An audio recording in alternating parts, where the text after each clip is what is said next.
पुलवामा होता ठीक है, मोदी जी फोटो शूट कराते हैं और उसके 24 घंटे नहीं, के ये अंदर बातें बहुत बार हो चुकी हैं, लेकिन पुलवामा की आप कह रहे हैं कि पुलवामा में कौन सी गाड़ी टकराई थी काफिले से, पूरा पैनल बैठा हुआ है। सुमो थी, बोलेरो थी, इनोवा थी, क्या टकराया बता सकते हैं आप? हम इलेक्शन को पुलवामा डिस्कस जो कर था रहे हैं। अच्छा, केवल और केवल एक कपटी राष्ट्रवाद का बहुत जीता जागता उदाहरण था। करेंगे तो क्यों नहीं बीजेपी को पूछेंगे? कवर मत कीजिए आप, आपका दिमाग खराब है क्या? मैं ये बोल रहा हूँ, पूरा दर्शक देख रहे हैं कि बीजेपी से ज्यादा डिपेंड आप कर रहे हैं बीजेपी। आजा संडास दिखा तो। बीजेपी आज वो पार्टी है जो एक समय कांग्रेस पार्टी हुआ करती थी। उत्तर से दक्षिण तक, पूरब से पश्चिम तक, हर जगह कांग्रेस पार्टी की जड़ें, हर जगह कांग्रेस पार्टी का नेता। आज कांग्रेस पार्टी 3 राज्यों में सिमटी हुई है और ये पूरे भारत में फैले हुए हैं। देखिए, मैंने अभी पहले भी कहा सौरभ भाई आपको, मध्य प्रदेश, कर्नाटक, गोवा, अरुणाचल, मिजोरम और जो भी राज्य जिन लोगों ने चोरी से हड़पे हैं उनको आप उससे हटा दीजिए, फिर आपको पता चल जाएगा कि क्या पोजीशन है।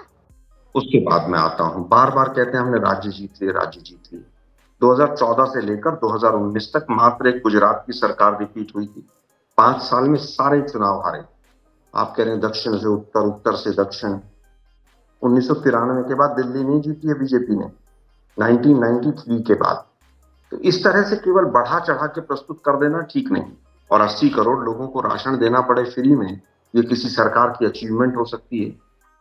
मुझे नहीं लगता है कि अचीवमेंट होती होगी। ये इतने नेशनल इंटरनेशनल इंडिकेटर्स हैं, सब में भारत फिसल गया है।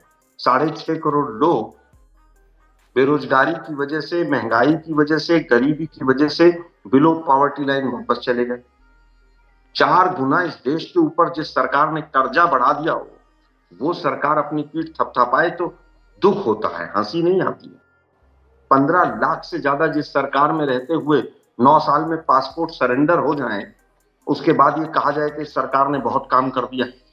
पूरे 70-65 साल में 39 लाख करोड़ का कर्जा हुआ और आज वो 4 गुना बढ़ा दिया, और उसके बाद भी कहा जाए कि साहब काम बहुत हो गया। नोटबंदी, मुद्रा loan, make in India, startup India, किसी की बात नहीं करते हैं बीजेपी के प्रवक्ता। केवल और केवल हमने चुनाव जीत लिया, हमने चुनाव जीत लिया। अरे भाई, मीडिया का एक बहुत बड़ा वर्ग, तमाम आपकी frontal organisation, election commission, CBI, ED, IT, सब आपके लिए काम करते हैं। मैंने अभी 4 एग्जाम्पल गिनवाए। अभी उत्तराखंड के अंदर जोशी मठ में इतना बड़ा आप देखिए जो हालत हो गई है, लेकिन उसके बावजूद बीजेपी पिछले कई महीनों से सोती रही, लेकिन उस पर बात नहीं करें। कांग्रेस हार गई, कांग्रेस में ये हो गया, कांग्रेस में वो हो गया। हम पूछ रहे हैं, आपको सरकार चलाने का मौका देश की जनता ने दिया है। आपने जितने वायदे किए थे, कितनी स्मार्ट सिटी बनी, कितनी बुलेट ट्रेन चली, किसके अकाउंट में 15 लाख आए? 2024-22 आते आते 75 साल और सबकी आय डबल डबल हो जाएगी। किसान की आय 32 रुपए प्रति व्यक्ति से घट के 27 पे आ गई। देश की पर कैपिटा इनकम 25% डाउन आ गई। बेरोजगारी हाईएस्ट, महंगाई हाईएस्ट। आलोक जी, बहुत आंकड़े होंगे आपके पास, जवाब देंगे आपको जयवीर शेरगिल। क्योंकि आज हम चुनावी बात कर रहे हैं, एक आप कह सकते हैं मैक्रो लेवल पर हम आज एक बात कर रहे हैं। मेरा सवाल केवल ये है, राज्यों की बात आप छोड़ दें, 2014 के बाद 2019 में अगर इनकी पार्टी अपने संख्या को और बढ़ा लेती है, 300 के पार अपने दम पर अगर भाजपा है, तो ये सारी बातें आपने पहले भी कही थी। देखिए, मैं कहता हूं, जब चुनाव आता है तो गोली मारो, रामजादे, शमशान, कब्रिस्तान, तमाम चीजें ये निकल कर आ जाती हैं। पुलवामा हुआ, पुलवामा के शहीदों को आज तक शहीद का दर्जा नहीं मिला। पुलवामा में आरडीएक्स कहां से आया देश को नहीं पता चला है। पुलवामा होता है, मोदी जी फोटो शूट कराते हैं और उसके 24 घंटे ये बातें बहुत बार हो चुकी हैं, लेकिन पुलवामा की आप कह रहे हैं कि 2019 का जो इनका 2019 में जो इनकी चुनावी उपलब्धि थी, उसमें पुलवामा का बहुत बड़ा हाथ था, बालाकोट एयर स्ट्राइक का। एक मिनट, पुलवामा का बहुत बड़ा हाथ था। अच्छा, पुलवामा क्यों हुआ, कैसे हुआ, अपने आप में आज भी एक मिस्ट्री है। पुलवामा में पाकिस्तान का हाथ था, किसका हाथ था, कैसे हाथ था, कौन सी संस्था थी, कौन सा आतंकवादी संगठन था, ये तमाम आज भी जांच के विषय बने हुए हैं। क्या ये जांच का विषय है कि पुलवामा के पीछे पाकिस्तान था? बिल्कुल था, पाकिस्तान था। कौन सी ऑर्गेनाइजेशन थी, कहां से शुरू हुआ, आप बता दीजिए मुझे। ठीक है। पुलवामा में आरडीएक्स कहां से आया, आप बता दीजिए। ठीक है। एक छोटा सा सवाल पूछता हूं सौरभ भाई आपसे मैं, कि पुलवामा में कौन सी गाड़ी टकराई थी काफिले से? पूरा पैनल बैठा हुआ है। सुमो थी, बोलेरो थी, इनोवा थी, क्या टकराया, बता सकते हैं आप? नहीं बता पाएंगे। बता सकते हैं तो बताइए जरा। देखिए इस वक्त मैं आप चूंकि हम लोग इलेक्शन की नहीं, मैं पूछ रहा हूँ, हम इलेक्शन को डिस्कस कर रहे हैं। केवल और केवल एक कपटी राष्ट्रवाद का बहुत जीता जागता उदाहरण था। चलिए ठीक है, उस वक्त बहुत सारी तस्वीरें आई थी आलोक जी, आप ऐसे ऑफ हैंड कोई चीज पूछेंगे, जरूरी नहीं है कि वो किसी के भी दिमाग में हो कि वो कौन सी गाड़ी थी। उस बस की तस्वीरें थी, उस बस के साथ गाड़ी की तस्वीरें भी थी। दूसरी, जिस व्यक्ति ने, सुने मेरी बात, सुने सर, मेरी बात तो सुने, मेरी बात तो सुने। अब सर मुझे थोड़ी याद है कि वो वैगन आर थी कि इनोवा थी, कौन सी गाड़ी, नहीं है मुझे याद, मुझे याद नहीं है, मैं कह रहा हूं मुझे याद नहीं है। चाहता है, मैं यही कह रहा हूं कि उसके ऊपर सवाल ये नहीं है, आपने कहा पुलवामा का बहुत बड़ा हाथ था 2019 में, ठीक। आपने कहा आज तक ये पता नहीं लगा आरडीएक्स कौन लाया, सवाल है। आपने कहा ये नहीं पता लगा कौन सा आतंकवादी संगठन इसके पीछे था, सर एक मिनट, ये अब तक पता नहीं चला। जबकि एक सेकंड सर, जो व्यक्ति अपनी उस गाड़ी में विस्फोटक डाल करके सीआरपीएफ की उस बस से टकराया था, उस व्यक्ति की तस्वीर जारी हुई थी, बाकायदा उसका तस्वीर और उसका पूरा बैकग्राउंड जारी हुआ था। मुझे नहीं मालूम कि उसको चैलेंज किसी ने किया है आज तक। नहीं, अगर आप ये कहना चाहते हैं तो आप इस बात को खुल करके कहिए, जो पाकिस्तान कहता है कि पुलवामा एक इनसाइड जॉब था, भारत ने खुद अपने सैनिकों के ऊपर बम से हमला कर दिया था। देखिए मैं ही नहीं कह रहा हूं, तो फिर क्या कह रहे हैं? ये जवाब देना, एक मिनट सुनिए ना, ये जवाब देना सरकार का काम है। सरकार क्या, सरकार तो जवाब दे रही है। अरे भाई मैं तो आपसे पूछ रहा हूं, सरकार मुझसे क्या पूछ रहे हैं? सरकार के प्रवक्ता भी बैठे हैं और आप भी बैठे, दोनों बता दीजिए उस मालिक का नाम क्या है। अगर फोटो जारी हुई होगी तो नाम भी होगा ना उसका। मैं तो आपसे ये पूछ रहा हूं ना, इस सवाल के पीछे आपकी क्या मंशा है? इस सवाल के पीछे आप कहना क्या चाहते हैं? अरे भाई सुनिए ना सौरभ जी, दुर्भाग्य यह है कि मीडिया आज भी विपक्ष से सवाल पूछता है। अरे सर, मीडिया ऐसी, अगर विपक्ष ऐसी बात करेगा तो क्यों नहीं पूछेंगे? मैं बहुत गंभीर बात कह रहा हूं। अगर ऐसी बात आप करेंगे तो क्यों नहीं पूछेंगे? कवर मत कीजिए। नहीं, मैं कवर नहीं कर रहा हूं। आपके इस बयान को पाकिस्तान में कितना घुमाया जाएगा आपको मालूम है इस बात का?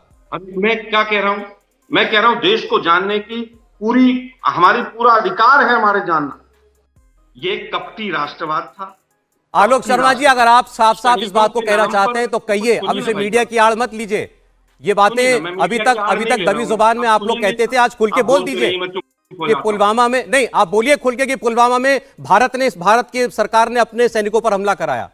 बोलिए फिर इस बात को। आप, आपका दिमाग खराब है क्या मैं ये बोल रहा हूँ? आपका दिमाग खराब है क्या मैं ये बोल रहा हूँ? हाँ भाई, कैसी लगी आगे स्वाद?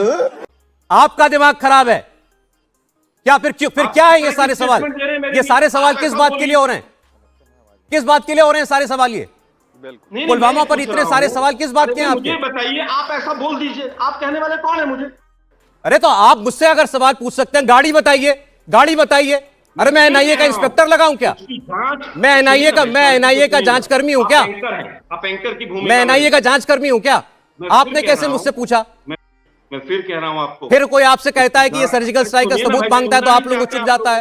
एक्सपोज हो जाते हैं तो सुनना नहीं चाहते हैं। सुनिए जरा, मैं केवल ये कह रहा हूं आपको कि उसकी जांच आधी अधूरी हुई और उसमें आज भी प्रश्न चिन्ह है, इसमें कहीं कोई दो राय नहीं है। पहली चीज, क्या उनके शहीदों को शहीद का दर्जा मिला? हाँ या ना में आप बता दीजिए। अरे पहले आइए ब्लास्ट के ऊपर, आप वापस अभी जो बात शुरू की है उसको कंप्लीट कीजिए। आलोक शर्मा जी, बीच में छोड़ के मत जाइए। चिल्लाइए मत। मैं चिल्ला नहीं रहा हूं, और ये दिमाग खराब जैसे शब्द दोबारा इस्तेमाल मत कीजिएगा मेरे सामने।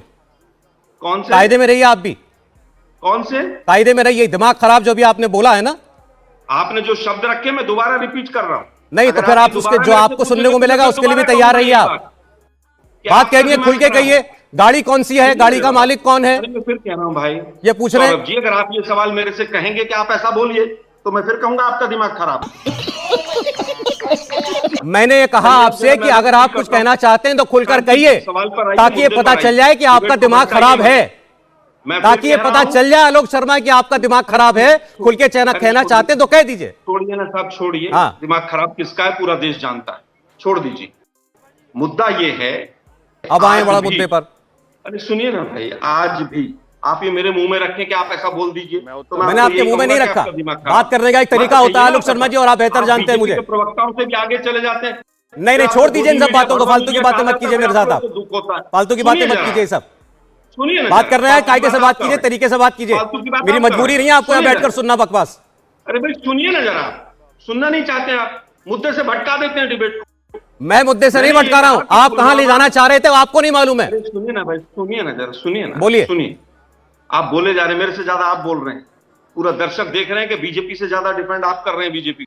अरे साहब, आप मुझे अगर अपशब्द आप कहेंगे, एक्सपोज सुन हो लो रहे हैं, सुन लो आलोक शर्मा जी, सुन लो। क्यों करे भाई? मुझे सुनिए ना। अपशब्द कहोगे अगर, तो मैं वो सुन करके थैंक यू सुनिए आलोक ना। शर्मा जी, बड़ा अच्छा लगा आपसे बात करके नहीं कहने वाला हूं। अरे भाई, ये सुनिए सोच ना, करके मैं अगर भी आए नहीं थे कहने तो। आया कि नहीं नहीं सौरभ जी बहुत अच्छा कर रहा है इंडिया टीवी, मैं भी कहने नहीं आया। हाँ, तो मत बोलिए। सुनिए जरा। किसने आपकी जो तारीफ का डिस्कशन कौन है, मोहताज आपने है बुलाया आपके? उस पर बात कीजिए।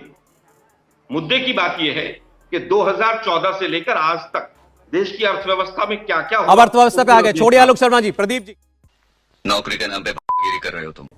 अब बताइए मैं क्या करूंगा। एक बहुत सिंपल सी टिप आपके साथ शेयर करती हूँ। अपने हाथ को इस तरीके से रखिए। If you look at this from your side, आपका लेफ्ट हैंड आपको बी के जैसे दिखेगा और राइट हैंड आपको डी के जैसे दिखेगा। B and D. B for थोड़ी मदद रखिए। वे मैथों तेरा मन परया